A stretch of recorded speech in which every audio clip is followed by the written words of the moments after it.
नमस्कार किसान भाइयों और बहनों, मैं गरिमा भारती आप सभी का हमारे साप्ताहिक कार्यक्रम कृषि कनेक्शन में स्वागत करती हूँ।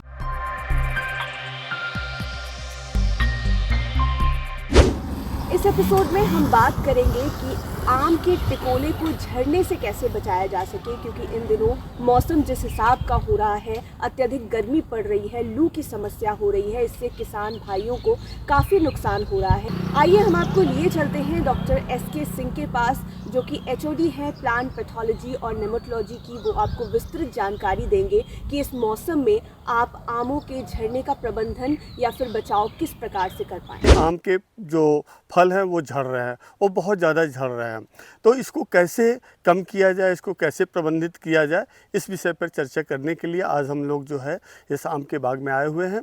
कि इसके लिए जो है आपको चाहिए कि प्लानोफिक्स नामक जो एक हार्मोन आता है, उसकी 1 ml दवा प्रति 3 लीटर पानी में घोल के यदि आप छिड़काव कर दिए होंगे, और यदि आपने ये छिड़काव 15 दिन पहले किया है तो एक छिड़काव आप पुनः कर दें। ये बताया जाता है कि जब हमारे फल जो है टिकोलों के आकार के हो जाएं, इसके बाद आपको जो है प्रति पेड़, यदि आपका पेड़ जो है आम का पेड़ 10 साल या 10 साल से ऊपर का है, तो उसके लिए जो है 550 gram di ammonium phosphate, 850 gram urea और 750 ग्राम जो है सुपर फास्फेट सिंगल जो है ये प्रति पेड़ आपको देना है। अब प्रश्न ये उठता है कि यदि हमारा पेड़ जो है 10 साल से छोटा है तब हम क्या करें। तो आप क्या करिए कि अभी हमने ये जो डोज आपको बताया है इसको 10 से भाग दे दीजिए, और जो आता है उसको पेड़ की उम्र से गुणा कर दीजिए, वही उस पेड़ की जो है मात्रा होगी।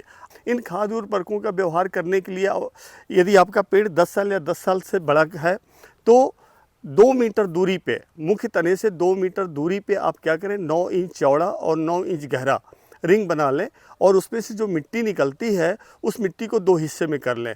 एक हिस्से में आप अभी हमने जो खाद्य उर्वरक बताया है इसको खूब बढ़िया से मिक्स कर लिए, और मिक्स कर लेने के बाद जो है उस रिंग को भर दीजिए, और रिंग को भरने के बाद जो है जो आपके पास सादी मिट्टी है उससे जो है उसको कवर कर दीजिए।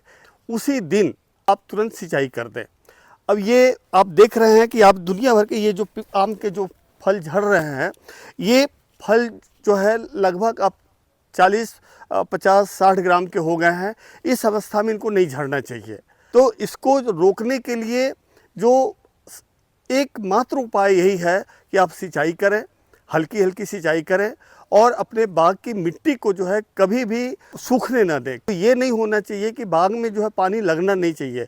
यदि बाग में पानी लग गया तो वो होगा कि रोग और कीड़ों के अधिक होने का जो है कारण बनेगा। सिंचाई बार बार करने से हमारा कास्ट ऑफ कल्टीवेशन हो जो है हमारा बढ़ेगा, तो उसको क्या करिए, कवर कर दीजिए। कोई भी माइक्रो न्यूट्रिएंट जो मार्केट में आपको मिलता है उसमें ये ध्यान बस दीजिए कि वो जो माइक्रो न्यूट्रिएंट है उसमें बोरान की मात्रा ज़्यादा हो। वो लिक्विड फॉर्म है तो 2 ml प्रति लीटर, यदि वो पाउडर फॉर्म में है तो उसकी 2 ग्राम मात्रा पर लीटर पानी में घोल के जो है खूब बढ़िया से आप छिड़काव कर देंगे, तो इससे 2 फायदा होगा। एक तो जो है फल कम झड़ेंगे, और दूसरा जो है फल के फटने की जो समस्या है उसमें भी कमी आएगी। एक है पोटेशियम नाइट्रेट, 13% इसमें नाइट्रोजन है और 45% इसमें पोटेशियम है, कि 10 ml पर लीटर पानी में जो है घोल के यदि आप छिड़काव करेंगे कि फल की जो है गुणवत्ता अच्छी होगी, फल हमारे स्वस्थ होंगे और वो कम झड़ेंगे भी।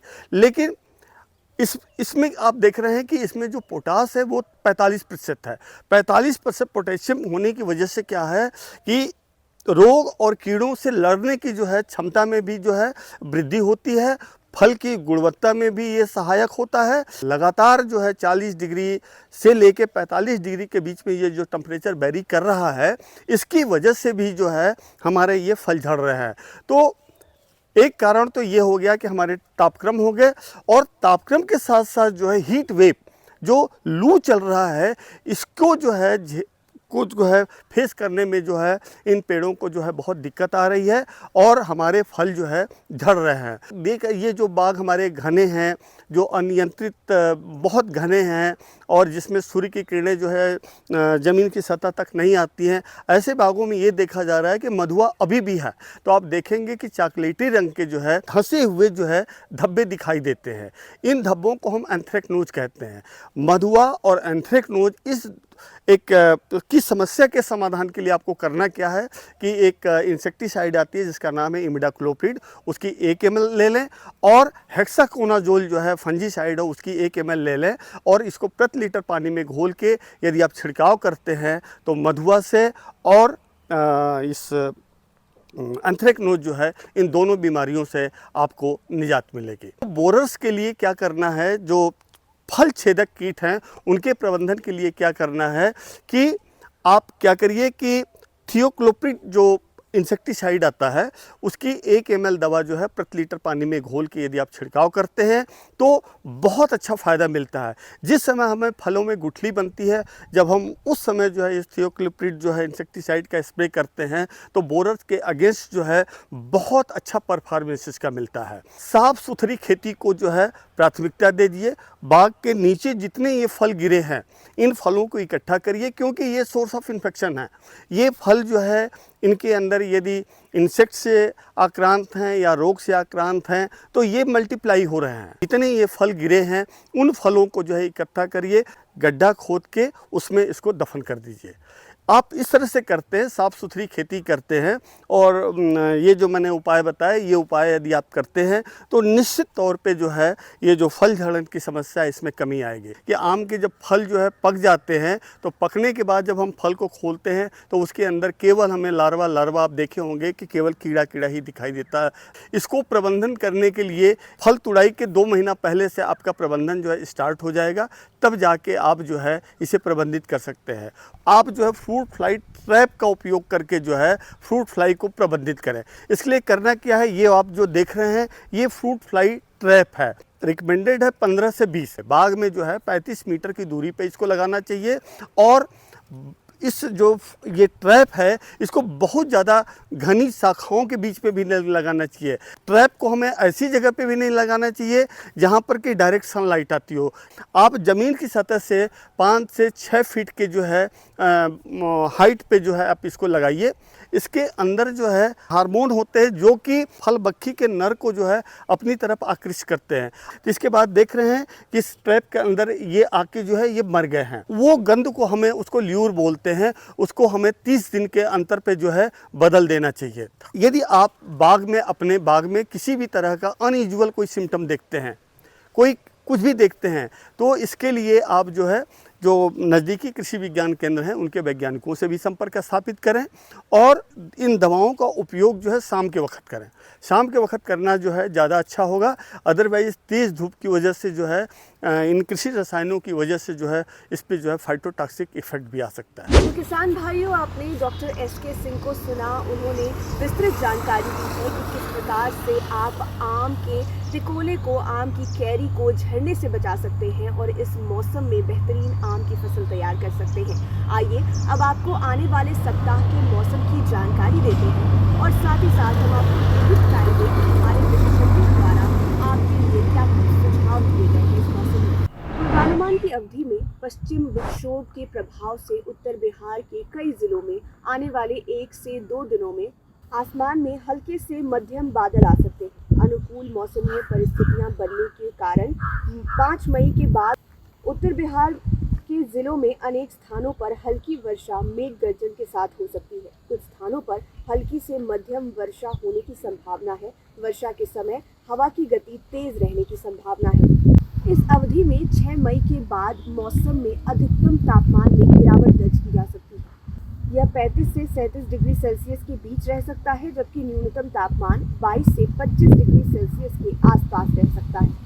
सापेक्ष आर्द्रता की बात करें तो ये सुबह में 40 से 60% तथा दोपहर में 30 से 40% रहने की संभावना है। पूर्वानुमान की अवधि में 20 से 25 किलोमीटर प्रति घंटे की रफ्तार से पूर्वा हवा चलने की भी संभावना जताई गई है।